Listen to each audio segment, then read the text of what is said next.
as long as it's, the way I tell them, as long as it's not super provocative and it's not taking away the message in the song that you're performing, I'm perfectly fine with whatever you wear. But I should not see your pants coming down to your knees. I should not see your skirts coming all the way up to your stomach, because for some odd reason I don't know why that's called a skirt. But it's like, at least look presentable on stage. I don't care if your skirt comes up to here. I mean, shit, I'm a dude. Like, hey, you can go all day long. Just look presentable. Don't make it to where it's like a attention drawer. You know, when the music come on and then you start dancing or whatever the case may be, your pants come all the way down to right here. Everybody's not worried about the words you say no more. Everybody's looking at the fact that, yo, your pants are down at your knees, bro. Yeah, and that's another thing. I'd rather people listen instead of being focused on what like, you don't get a message from how people dress. You that's just your perception of them. Right. Perfect is only perception, basically. Like you don't if you're not listening to what they're actually saying, then you really don't care. Like, me not dressing flashy takes it off of how I look when I dress and more of what I'm actually saying. That's true. Yeah. Okay. You're giving the people a lot to think about. Go home, throw out every new outfit that. Oh no, I'm not saying you do that. Fuck every new gear. If you get a new shirt for Christmas, throw that shit in the trash. If you don't need it, do what you gotta do. I'm going to keep it 100. These pair of Vans right here, right? First pair of shoes I bought since 2012. Every other shoes I already had. 2012. Since 2012, these were the first brand new pair of shoes besides the boots I got in the Army. And I didn't buy those. Those were given to me. And how many artists do you have working for you? I have 2. We have 2. I have one under me and he has one under him. Gotcha. What are their names?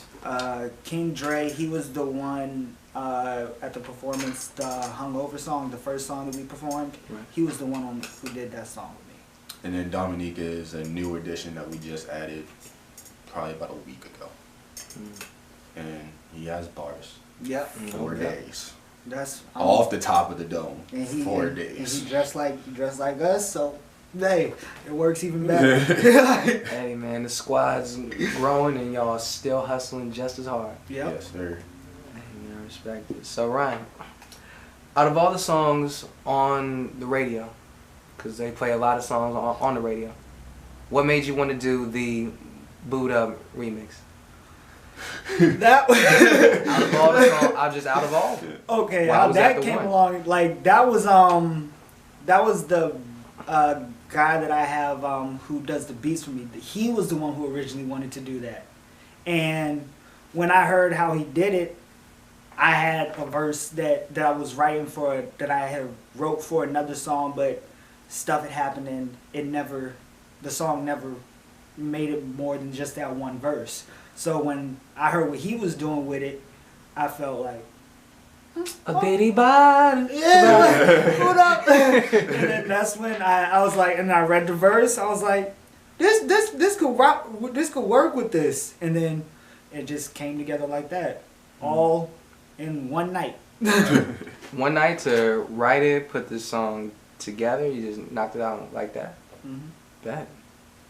We have a few songs we've done like that. Want Me Back was that way. Want Me Back was that way. You're Lucky Twice, I think that took us 2 days. Yeah.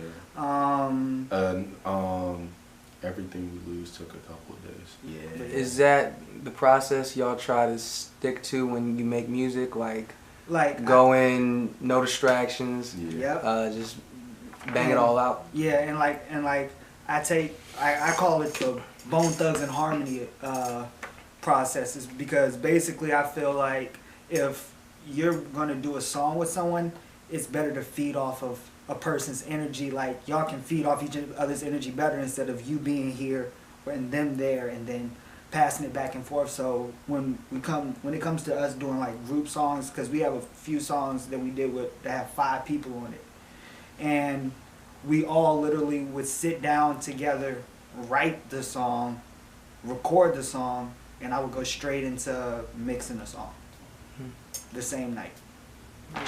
You mix it. Yes. Mm-hmm. Okay. What brought you two together, and then what made both of you decide to go the artist CEO route?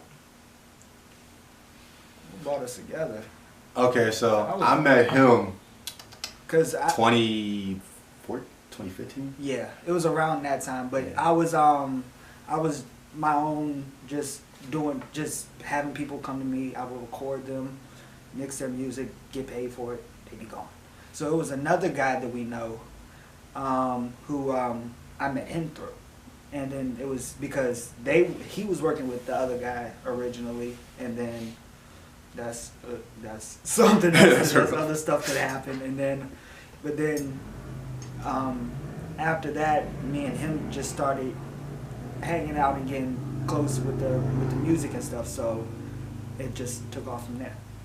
And he got me into rapping because I came to him as a singer, and he got me to rap, and he's helped me with that throughout the process. So I give him that. But I never wanted to make music for money. So until I met him for real, that's when I actually started doing songs. I started as just wanted to be a management company. I would have plans for security, management, photography, videography. All the way down the line, I wanted to be a multi-marketing business. And then when I met him and he does production, I said, you know what, we're gonna get you official. So I helped him start his business, like got him his business license and everything. And then I turned into an LLC, and then we signed his business under mine as a DBA. And that's how he became co-CEO with me, with my company, because I let him keep ZGP to himself, and I kept Lower Royals, so we just split the company in half. But when I started doing songs, that's when I started turning into an artist, and I was like, all right, you know what, CEO, artist, but I still do more of the management than the artist side, for real. The songs that I do now are really just the collaborations with him when he'd be like, yo, I want you in the song right quick. All right, let me hear it. Bet, I'll be on the song. But we'll come up with beats randomly, like Get Lucky Twice happened, Want Me Back happened. We have another song that we're working on that's happening. We did the group song Ride. We heard this beat and then we brought it to the group and they all were like, all right, we rocking with it. So we're going to do it. So we went with it. So, I mean, in the past few weeks, I think we've done, let's see, Tornadoes. We've done Certified. I'm doing a song with a chick that he knows. Her name is Michaela. It's called Grown. R&B feel. Yeah, R&B feel. You gotta change it up, can't We you? gotta give something. And we're both singers, so this is about to be They're both interesting. singers, so. And we're recording that tomorrow. Mm-hmm. We have another song that we're working on. It's called "Don't Want Her" or "Don't Want." Yeah, I don't want her. I don't want her. You don't want her? I don't want her. Just don't. I don't want her. Just don't want her. I just don't want her. Like, Then we did another. Also, we did "Stay for the Night." That was the very first group song that we actually did before all the other ones that we came up with. But "Stay for the Night," and that's what we were rocking in the car. But that's one of my favorite songs. that song right there, that we done. Because like the process that we went through with it, it was like I said, we did the Bone Thugs and Harmony process. All five of us were in. Me and him had heard the beat, and then we brought it to when everybody was there randomly one night. We brought it up to everybody, and everybody was fucking with the beat. And from there, we started writing. He came up with the hook for it, and we had to figure out how to make 5 people fit on a 3-minute song. So we chopped up how the song was gonna, like, we basically split up. Everybody was gonna get 8 bars, and then from there we ran through the song. I want to say like 5 or 7 times trying to figure out the placement for each person to go, and then that's the order we recorded it in. So about placement, did y'all like fight over time? I want this amount of time. No, everybody had 8 bars. everybody agreed to. So it was like everybody had 8 bars. Okay. It was 2 full verses, 2 16-bar verses. So, and then one bridge that was 8 bars. So, it's 2 people per verse, and then the last person has the straight up last verse, or the bridge. Now, what separates your group from other artists out right now? That's a good question. What separates us? We broke. Bro, not a dollar to our goddamn name. Like we broke. That's why everything we do is in house. Like. Also, I just think the way that our music sound separates us. Yeah. Broke squad. Broke squad. Right, broke squad all day. Okay.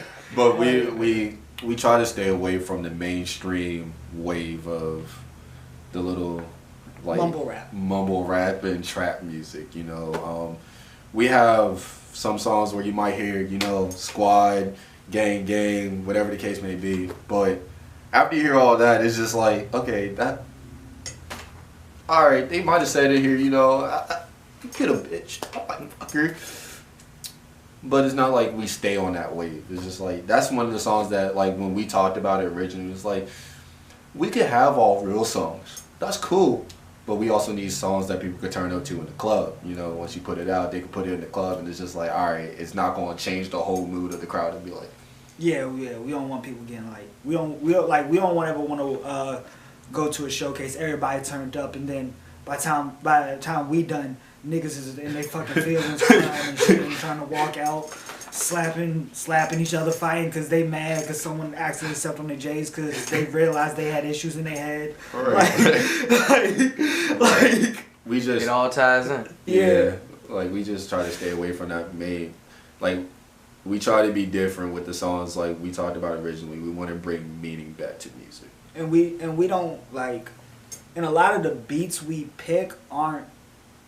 I wouldn't say like they're like straight like the type of beats that you would normally hear hip hop artists do. Like a lot of them are not the type that hip hop artists go straight for. They go for more like kicks and all, like basses and all that extra stuff, like where it takes away more from the words and it I see it as a distraction, like, cause like if I hear a bass, 9 times out of 10 I'm gonna start rocking to that bass. Do you specifically go against what other people are doing? No. Are you trying to, like, would you ever do like a Oh, of course. like a trap beat, or would you ever Oh, yeah, do something that's popular now? Yeah, I have songs where I've done. I have a bunch. Like I have a like I've been rapping. I started rapping when I was in the end of my 9th grade year. A couple years ago. No. That was some years ago. Like, I ain't been in 9th grade in years. Like, probably. Like, is it hard for you balancing music and fatherhood? she stays with her mom majority of the time, so, and me and her mom don't get along like how we used to, so it's a rocky situation. But when I do have my daughter, I try to do the most that I can with her, even if that means we sitting in the house all day because it's cold outside, because I don't do cold. Even I try to make the most for her while she's with me. That's how it is right now. That's my life with my daughter. Like I see her occasionally, but when I do have her, I try to make the most of it. My time with her. How many shows have you two done? Only done 2. He's only done 2. Yeah. Like official shows. When this goes back. Okay, I gotta think about this one because it was like one time on my sister's birthday. I was on a cruise ship and I was a teenager, so you know how on cruise ships they throw teenagers in the teenage section. Get the fuck away from me. I'm going to the casino. Like, so I was in the teenage section and it was a group of people back there who were rapping, and since I was doing it, I just started rapping with them, and then we went into the teenage section, and then I had my phone with me at the time, and I keep all my music on my phone. So they were like, I just walked up to the director, the lady who was directing all the teenagers and everything. And I asked her, "Can I perform a song?" And she just let me. So that was my right. So we were in the casino. You just asked. No. Can I do a The teenage section of the cruise ship. My sister's grandma was in the casino. Oh, okay. Like I couldn't go in there. I wasn't old enough at the time. Like so I was in that section, and I asked her if I could do it, and she just plugged my phone up to the system, gave me a mic, and let me do me for a good 10 minutes. That was the first time I ever performed in front of people, and it was literally majority of the teenagers that were on that cruise ship in that room. The second one I did was like when I had my ZGP group, which is Zero Gravity Productions, but ZGP for short. It was a group of us, and we performed at Nova's Northern Virginia Community College in Alexandria, their Halloween show. So that was the second one I did. The third one was in Virginia Beach at Shaka Slide. Yeah, the bar. Yeah, that. Shako, Wakazaka, Takalaka, Baka. Yeah, right there by the boardwalk and shit. Yeah, that was the second one. That was the third one I did, and then the fourth one was the last one. Gotcha. And what's going on with you and Jack Daniels? What's going on with y'all? Jack Daniels, my bitch. Like, I Crown love Royal is mine.